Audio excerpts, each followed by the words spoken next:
विजयनगर के महाराज कृष्णदेव राय हर बात तेनालीराम की सूझबूझ से दंग रह जाते थे। इस बार भी तेनालीराम ने महाराज को हैरान कर दिया। दरअसल एक बार महाराज कृष्णदेव पड़ोस के राज्य पर जीत हासिल करके विजयनगर लौटे और उन्होंने उत्सव मनाने की घोषणा कर दी। पूरे नगर को ऐसा सजाया गया जैसे कोई बड़ा त्योहार हो। अपनी इस जीत को यादगार बनाने के लिए महाराज कृष्णदेव के मन में विचार आया कि क्यों ना नगर में विजय स्तंभ बनाया जाए। स्तंभ बनाने के लिए महाराज ने राज्य के सबसे हुनरमंद शिल्पकार को तुरंत बुलवाया और उसे काम सौंप दिया। महाराज के आदेशानुसार शिल्पी भी अपने काम में जुट गए और कई हफ्तों तक दिन रात एक करके उसने विजय स्तंभ का काम पूरा किया। जैसे ही विजय स्तंभ बनकर तैयार हुआ तो महाराज समेत दरबारी व नगरवासी शिल्पकार की कला को देखकर उसके कायल हो गए।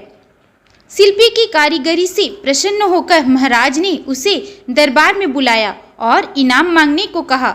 उनकी बात सुनकर शिल्पकार ने कहा, महाराज आपको मेरा काम पसंद आया, मेरे लिए यही सबसे बड़ा इनाम है। आप बस अपनी कृपा मुझ पर बनाए रखिएगा।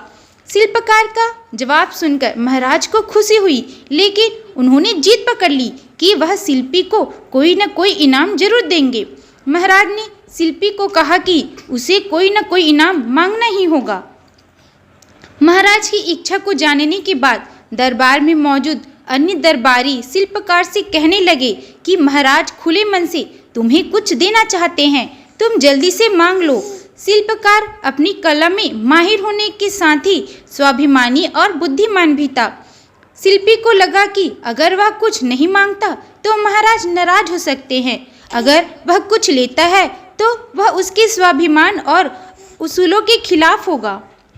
ऐसे में कुछ देर सोचने के बाद शिल्पकार ने साथ लाए अपने औजारों का झोला खाली किया और खाली झोले को महाराज की तरफ बढ़ाते हुए कहा कि इनाम स्वरूप इस झोले में दुनिया की सबसे बहुमूल्य वस्तु भर दीजिए। शिल्पी की बात सुनकर महाराज सोच में पड़ गए कि ऐसी कौन सी वस्तु है जो सबसे बहुमूल्य है। काफी देर तक सोचने के बाद महाराज ने दरबार में मौजूद राजपुरोहित व सेनापति समेत अन्य दरबारियों को इसका जवाब मांगा।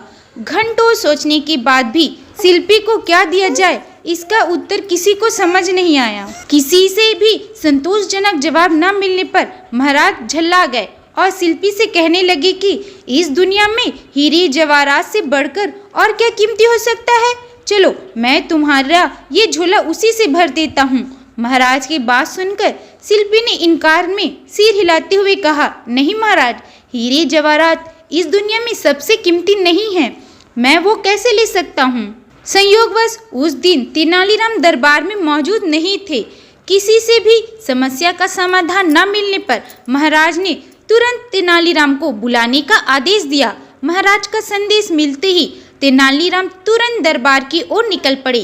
रास्ते में ही सेवक ने तेनालीराम को महाराज की चिंता का कारण बता दिया। दरबार पहुंचते ही तेनालीराम ने सबसे पहले महाराज को प्रणाम किया और फिर सभा में मौजूद अन्य लोगों का अभिवादन किया। महाराज की व्याकुलता को देखते हुए तेनालीराम ने सभा में ऊंची आवाज में कहा, जिसे भी सभा में दुनिया की सबसे बहुमूल्य वस्तु चाहिए वह सामने आए। तेनालीराम की बात सुनकर शिल्पी आगे आया और अपना खाली झोला तेनालीराम की ओर बढ़ा दिया। शिल्पकार से झोला लेकर तेनालीराम ने उसके मुंह को खोला और हवा में 3-4 बार ऊपर नीचे हिलाकर थैले के मुंह को बांध दिया। इसके बाद तेनालीराम ने झोला शिल्पी की ओर बढ़ाते हुए कहा कि अब आप यह झोला ले सकते हैं, क्योंकि मैंने इसमें दुनिया की सबसे कीमती वस्तु भर दी है।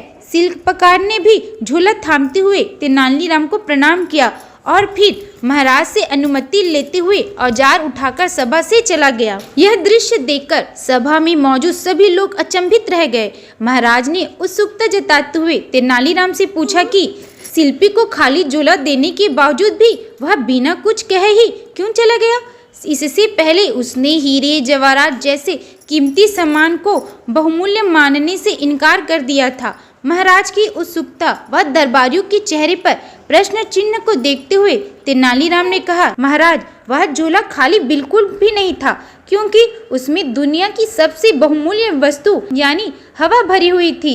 इस दुनिया में हवा से कीमती और क्या हो सकता है जिसके बिना हम जीवित नहीं रह सकते।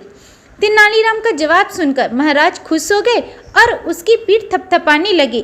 तेनालीराम की बुद्धिमत्ता से प्रसन्न होकर महाराज ने उसे इनाम स्वरूप अपने गले से एक कीमती मोतियों की माला निकालकर पहना दी। इस कहानी से हमें दो सीख मिलती है। पहली यह कि धन से स्वाभिमान नहीं खरीदा जा सकता। दूसरी यह कि दुनिया में सबसे कीमती हवा है जिसका मूल्य कोई नहीं चुका सकता। हमें यह मुफ्त मिलती है, इसलिए हम इससे कीमती दौलत को समझ लेते हैं। आज की कहानी में बस इतना ही। अगर आप लोगों को मेरा ये वीडियो पसंद आए तो लाइक सब्सक्राइब जरूर करें। मिलते हैं अगले वीडियो में। Bye bye.